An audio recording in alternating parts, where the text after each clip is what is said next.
おかえりなさいませ，大家好，我係周婷。拍片嘅今日係12月中，3個星期前，大埔發生咗好嚴重嘅火災，最少有160位朋友永遠離開咗我哋。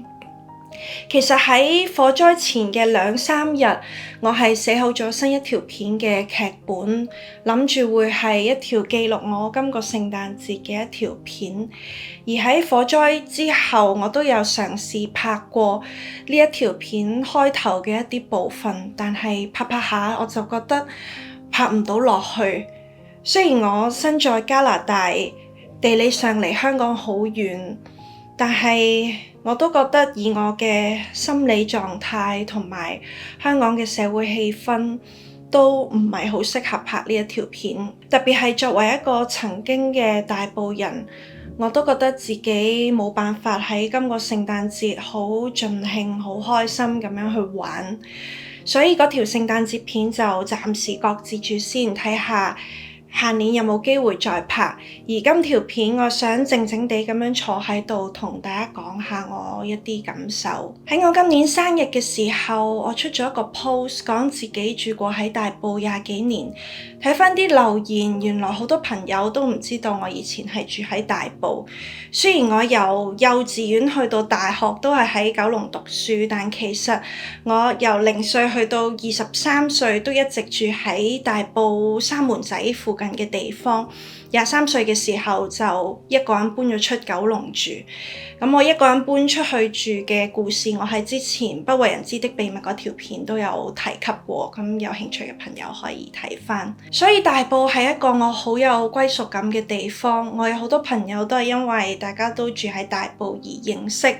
佢係我成長嘅地方嘅同時，我都見證咗大埔好多嘅改變。今次火災發生嘅宏福苑，雖然我冇真係入過嗰個屋苑範圍入面，但係宏福苑同埋廣福邨正正就喺吐露港口，所以我每次搭巴士出市區或者返大埔都一定會經過呢兩條村。尤其係如果係大埔人就一定會明白，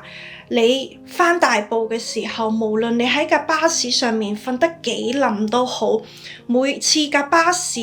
由吐露港行嗰條斜路落去廣福邨站嘅時候，你係一定會醒㗎。所以宏福苑永遠都係每一個大埔人喺巴士醒嚟之後睇到嘅第一眼嘅風景。一諗起呢個風景喺11月26號之後就唔再一樣，真係會有一種言語冇辦法形容嘅悲傷。火災發生緊嘅時候係多倫多時間嘅凌晨，嗰陣我係未瞓覺㗎。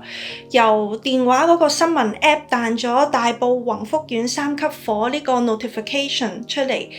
嗰刻開始我就一直有留意住新聞，又有睇住直播。最初冇意識到會係咁大件事嘅，純粹係自己熟悉嘅地方發生火警，所以就有撳入去睇。當然後來隨住越嚟越多新聞同埋消息出嚟，就當然係越嚟越擔心。呢段時間因為呢一個咁嚴重嘅火災，我見網上都好多人講關於點樣處理負面情緒。講真，我自己都唔係一個好識處理自己負面情緒嘅人，所以都冇咩可以教到大家。我今日想分享嘅反而係關於陰影同埋創傷，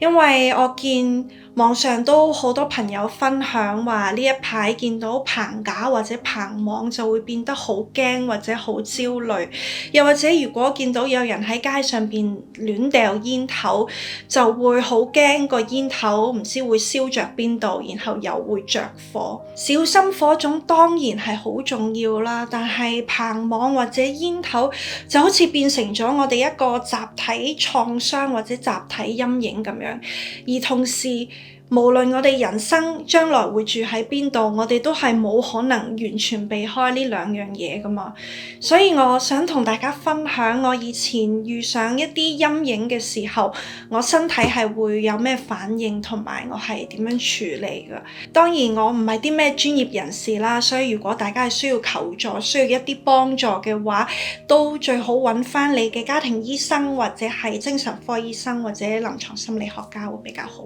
喺過去5年，有好多大大小小嘅事都令到我對某一啲東西係產生咗陰影，而嗰啲陰影係好困擾到我嘅日常生活㗎。有啲我喺以前嘅片嗰度都有提及過，例如我聽到廣東歌就會好容易變得唔開心，我聽到敲門聲就會下意識即刻縮埋一嚿揞住耳仔，同埋好驚。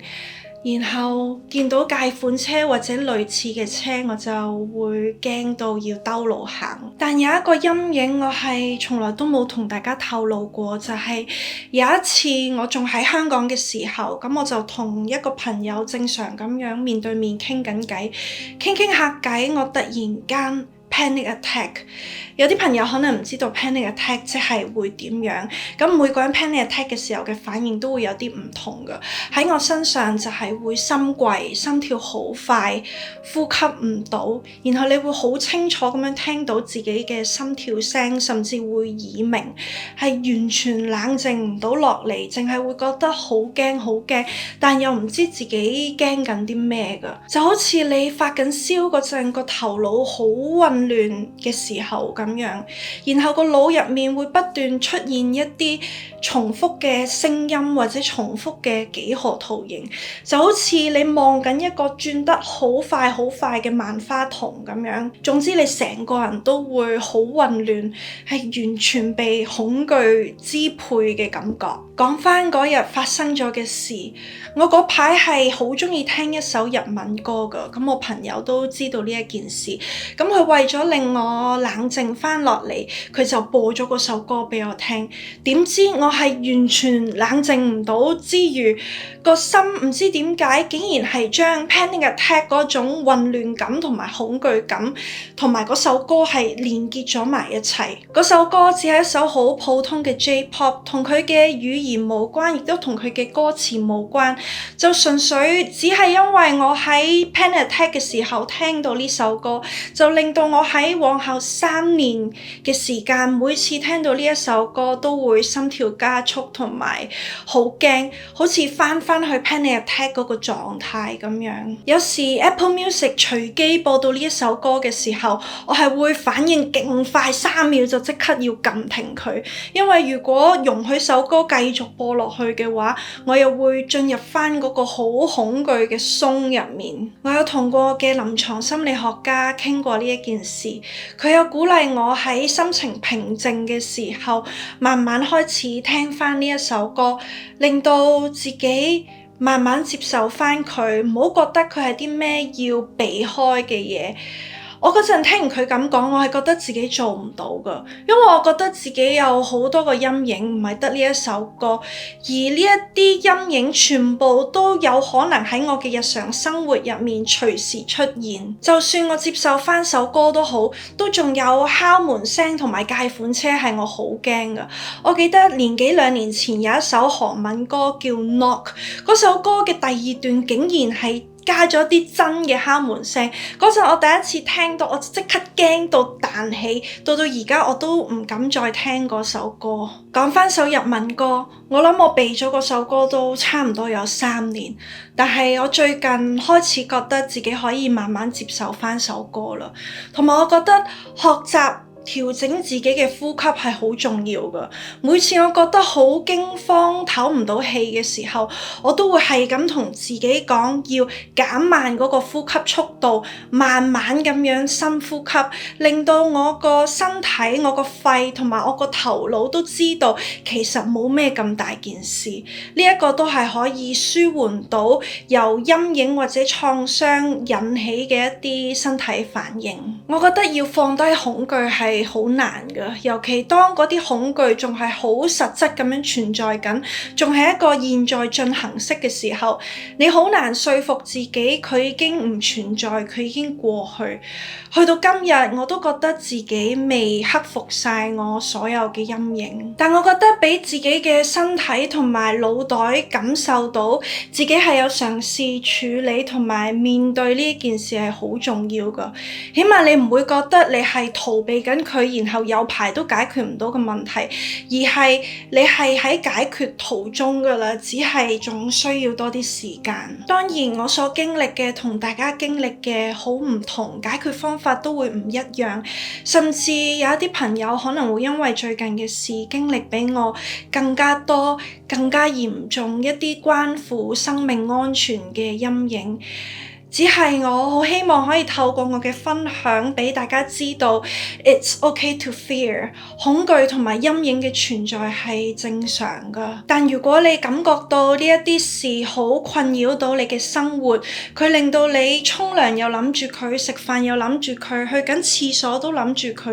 完全冇辦法專注喺你生活上面嘅話，大家都可以去尋求一啲專業嘅幫助。而如果你身邊嘅人係面對緊呢啲情緒困擾嘅話，可能你會好不知所措，唔知點樣做，又會好驚講錯嘢。但我覺得陪伴先係最重要㗎，令到對方感覺到佢需要幫忙嘅時候，你會喺度；佢想有人陪佢暴飲暴食嘅時候，你會喺度；佢想大喊一場嘅時候，你都會喺度。咁就已經好足夠。大家喺嚟緊呢一段時間，心情都可能會有好多忐忑同埋不安嘅時候，希望大家好好咁樣照顧自己。雖然我唔認識你哋每一位，但我都好希望我嘅片能夠成為大家嘅一種陪伴。如果大家有啲咩想分享，有啲咩想同我講，都可以喺下邊留言同我講。我哋下條片再見啦，拜拜。